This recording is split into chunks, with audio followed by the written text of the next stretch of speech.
Hindi joyride, kundi delikadong biyahe ang sinuong ng mga pasahero ng jeep na ito sa Camarines Sur. Halos lumipad na kasi sila dahil ang tsuper kaskasero. Ang pasahero sa harapan, lumipat sa likod dahil sa takot. Mabagal lang daw nung una ang jeep pero kalaunay humarurot.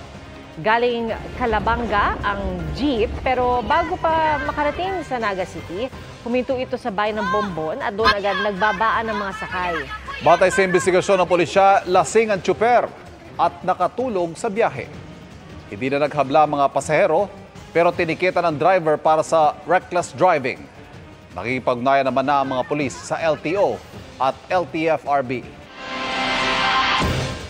Nagkagulo ang paliga sa Camarines Sur matapos umanong habulin ng isang lalaking may hawak na espada ang mga manonood.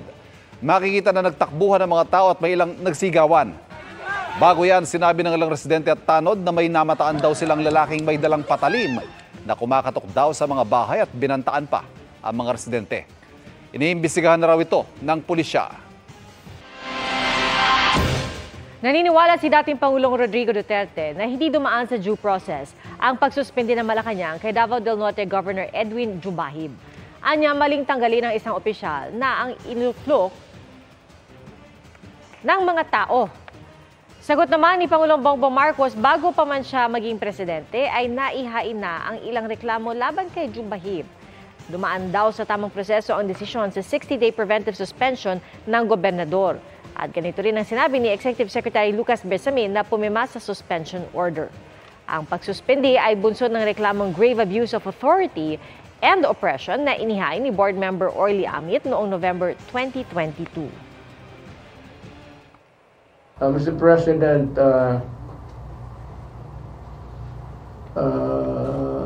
hindi mo na sinusunod yung demokrasya. And you are, yung pag-ganon is that you are veering towards a more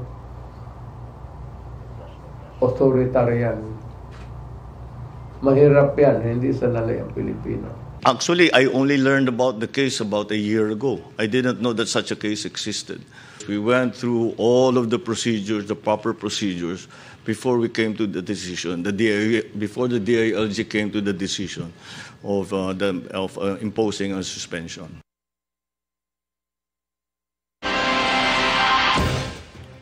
Inihanda na ang training camp sa France para sa mga atletang Pinoy na maglalaro sa 2024 Paris Olympics. Ayon sa Philippine Olympic Committee o POC, tatagal ang training camp mula June 22 hanggang July 22, bagong Olympics sa July 26. Meron po itong mga gym, sports lab, medical facility at training equipment para makapaghanda ang mga Filipino Olympian. Sa ngayon, may 13 Pinoy athlete na nag-qualify sa Paris Olympics pero umaasa ang POC na aabot sa 25 ang makakasali. Mga kapuso, patuloy na tumutok sa mga balita. Mag-subscribe sa GMA Integrated News sa YouTube. Sa mga kapuso abroad, samahan nyo kami sa GMA Pinoy TV at www.gmanews.tv.